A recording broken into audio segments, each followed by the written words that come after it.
இன்றைக்கி நம்ம எல்லோருக்கும் பிடித்தமான முந்திரி கொத்து தாங்க எப்படி செய்கிறதுன்னு பார்க்க போகிறோம். இது தீபாவளினாலே வீட்டில் செய்யக்கூடிய ஸ்வீட்டில் இதுவும் ஒன்றுங்க. பிகினர்ஸ் கூட நான் சொல்கிற மெத்தடில் செஞ்சால் ரொம்ப ஈஸியாக செய்யலாங்க. வாங்க அதை எப்படி செய்கிறதுன்னு பார்க்கலாம். ஃபஸ்ட்டு முந்திரி கொத்து செய்கிறதுக்கு ஸ்டவ் ஆன் பண்ணி ஒரு கடாயை வச்சுருக்கேன். அதில் 1 கப் பாசிப்பருப்பு போட்டு வறுத்து எடுத்துக்கலாம்.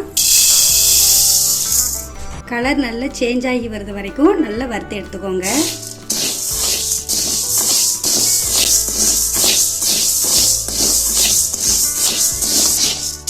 கைவிடாமல் நல்லா ஒன்போல வறுத்து எடுத்துக்கோங்க. பாருங்க, நல்ல கலர் சேஞ்ச் ஆகி வந்திருக்குது. நல்ல வாசனையும் வந்துட்டு. இப்போ இதை வேற ஒரு பாத்திரத்துக்கு மாற்றிக்குவோம்.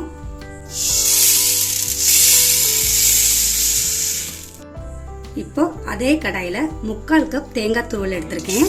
இதையும் நல்லா செவக்க வறுத்து எடுத்துக்குவோம். உங்களுக்கு தேங்காய் துருவுறதுக்கு கஷ்டமாக இருந்தால் தேங்காவை சின்ன சின்ன பீஸாக மிக்சி ஜாரில் கட் பண்ணி போட்டு பல்ஸ் மோடில் போட்டு எடுத்துக்கோங்க. இப்போ இந்த தேங்காவை நல்லா செவந்து வருத வரைக்கும் நல்லா வறுத்து எடுத்துக்கோங்க. இந்த அளவுக்கு நல்லா செவக்க கைவிடாமல் வறுத்து எடுத்துக்கோங்க. இப்போ இதை ஒரு பிளேட்டுக்கு மாற்றிக்கலாம்.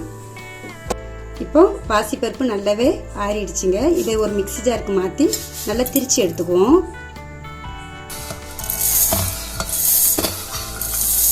கூடவே வாசனைக்காக ஒரு 3 ஏலக்காவும் போட்டு திரிச்சு எடுத்துக்கோங்க. ரொம்ப நைஸாக திரிக்க வேண்டாம், கொஞ்சம் குறகுறப்பாக திரிச்சாலே போதும். பாருங்க, இந்த அளவுக்கு திரிச்சா போதும். ரொம்ப நைஸாக திரிக்க வேண்டாம், லைட்டாக அப்படி சொரசொரப்பு தன்மையோடு இருக்கட்டும். இப்போ இதை ஒரு பாத்திரத்துக்கு மாற்றிக்கலாம். இப்போ இது கூடவே நம்ம வறுத்து வச்ச தேங்காய் துருவலையும் சேர்த்துக்குவோம். இப்போ இது எல்லாத்தையும் நம்ம மிக்ஸ் பண்ணி விட்டுக்குவோம்.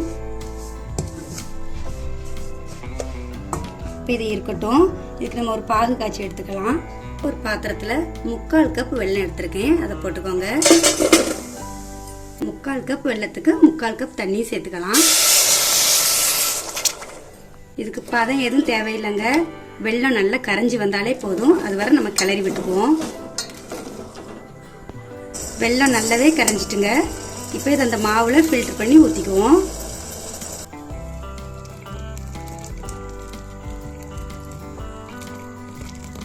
இப்போ இந்த வெள்ளைப்பாகுவை இந்த மாவோட நல்லா மிக்ஸ் பண்ணி விட்டுக்கோங்க.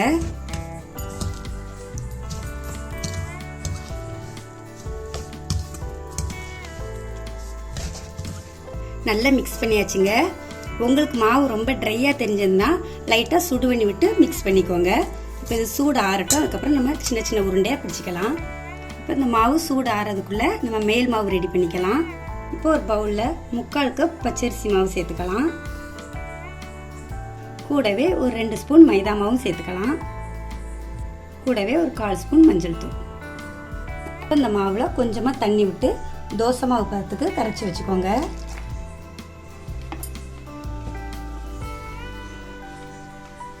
நல்லா கட்டிகள் இல்லாமல் இந்த அளவுக்கு கரைச்சிக்கோங்க. இப்படி ஒரு ஸ்பூனை விட்டு பார்க்கும்போது அந்த ஸ்பூனில் நல்லா கோட்டாகணும். அதுதான் சரியான அளவு. அந்த அளவுக்கு கரைச்சிக்கோங்க. எல்லா மாவுமே நல்லா உருண்டை பிடிச்சாச்சுங்க.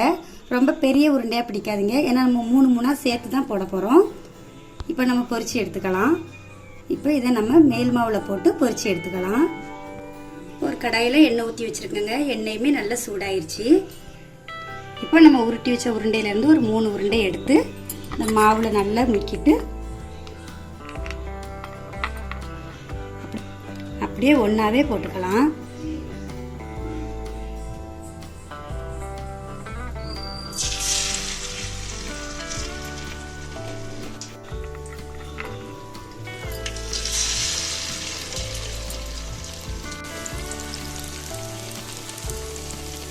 பாருங்க, மேல் மாவு லைட்டாக வெந்து வந்திருக்குது. இப்போ இந்த டைம் திருப்பி போட்டுக்கலாம்.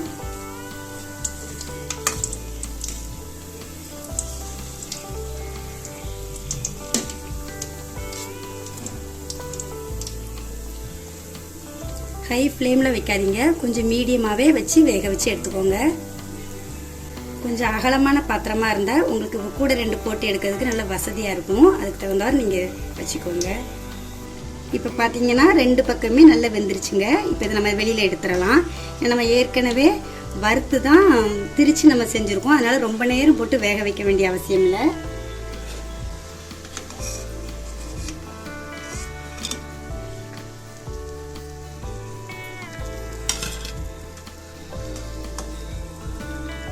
இதே மாதிரியே மீதி இருக்கிற எல்லா உருண்டையும் போட்டு எடுத்துக்குவோம். அவ்வளோதாங்க, எல்லா உருண்டையும் சூப்பராக போட்டு எடுத்தாச்சு. இது ரொம்ப ரொம்ப ஈஸிங்க. பிகினர்ஸ் கூட ஈஸியாக செய்யலாங்க.